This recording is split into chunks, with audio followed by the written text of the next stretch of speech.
Digivation Network. Welcome to the edition of Guest of the Week on Digivation Network.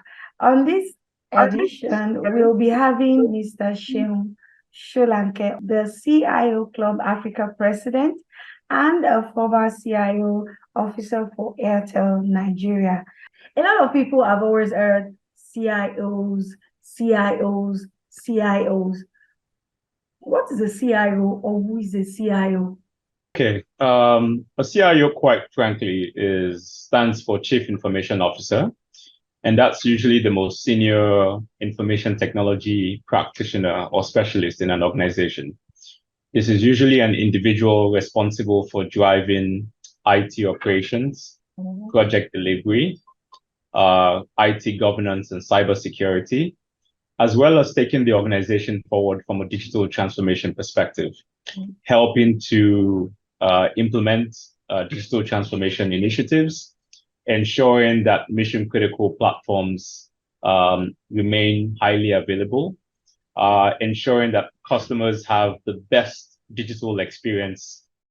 Okay, now we are in the age of things moving fast, technology evolving fast, and there has been many cases of need for organizations, even individuals, to adopt digital transformation. So for many organizations, why are CIOs actually needed in an organization's digital transformation adoption? At the heart of digital transformation is information technology, and that we cannot deny.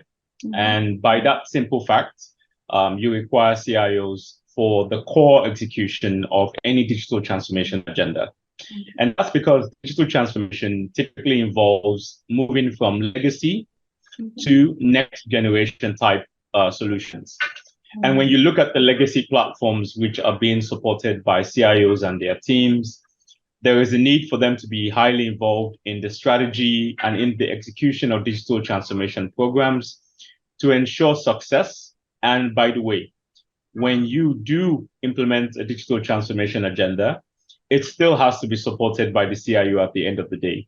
So digital transformation platforms, whether it be next generation mobile applications, next generation customer service platforms, at the heart of them is still support, which needs to be provided by the CIO and the organization as they evolve through the various levels of innovation.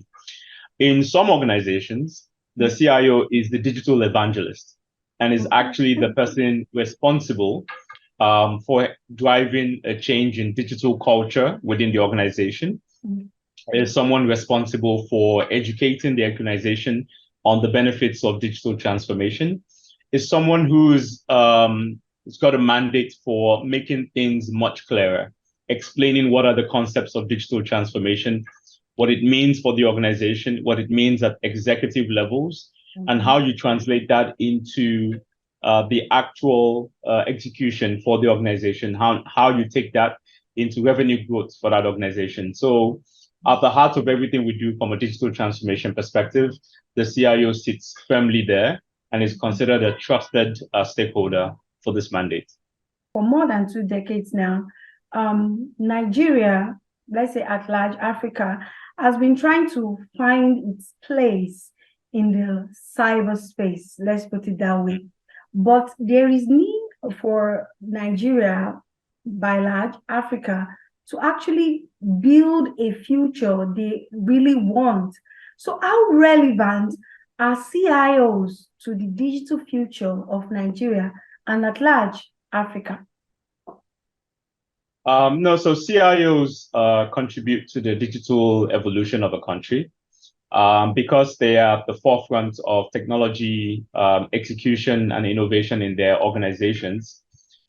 They are also able to contribute back to the larger country as a whole by bringing in new innovations, by contributing to the national agenda from an information technology perspective, be it from a public safety perspective, be it from an identity management perspective. So CIOs are usually, as I mentioned, called thought leaders. And when they come together as one organization, as you typically see with the CIO Club Africa, this represents a very massive opportunity for them to give back to the country itself by putting forward all that knowledge, all that education, all that practical experience into ensuring a successful execution of the country's national information technology agendas. So can we say we have enough CIOs in Nigeria with the right capacity for organizations to adopt digital transformation? Oh, yes. Nigerians are well-learned people. That's a standard fact. They are continuously always evolving in terms of what they bring to the table. They are known globally for being thought leaders in many different fields, including information technology. And you don't find that any different within Nigeria itself. So we have lots of people, both male and female, with the required skill sets to take the organizations forward and to take the country forward into the next sphere from an information technology perspective. So I have no doubt that we have all the right skills within this country. Now, on data breaches, security perpetrators have now come up with sophisticated means of committing fraud or crime. How have CIOs been able to maneuver and still achieve their core objectives that you mentioned within an organization mission? No, I mean, you're right that with the recent challenges out there from a cybersecurity perspective, CIOs have had to evolve, working alongside CISOs, who are Chief Information Security Officers. For both CIOs and CISOs, there is a need for, like I said, for continuous learning. The same way the hackers out there learn about new ways to hack, it's the same way CIOs and CISOs also need to learn on how to mitigate those hacks. So in concept, I would refer to most people who take on this role as people who also have the ability to be ethical hackers, thereby being able to thwart the attempts of some of these individuals out there by ensuring that they're up to date with some of the latest cyber threats in the market from a global perspective, how to mitigate those threats, how to ensure that customers' data is being protected, how to ensure that data privacy regulations are firmly executed within the organization, how to ensure that those organizations are NDPR compliant, the National Data Privacy Regulation. And these are all the things that happen when you have CIOs and CISOs who continuously educate themselves on what's going on within the country and from a global perspective. Digital transformation, like you earlier noted, is very important, and it has started and it can't be stopped.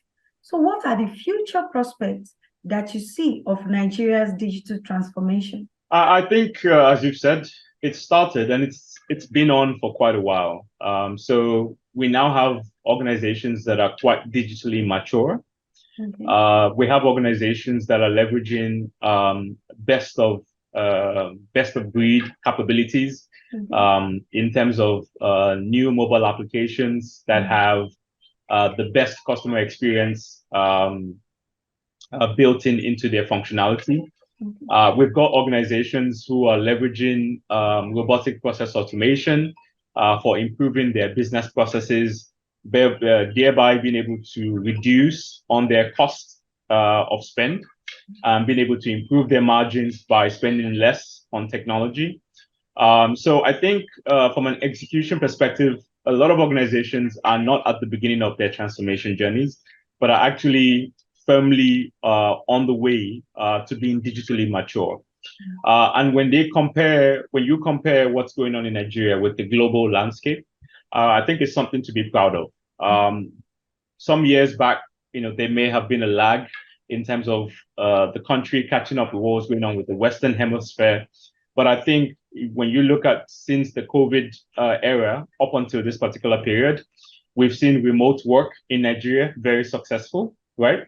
We've seen the use of Teams, Zoom, Meet, virtual tools for collaboration. We've seen organizations embrace remote work either from an engineering perspective or even in other functions within the organizations. And these are all the tenements of a digital workforce. Thank you very much.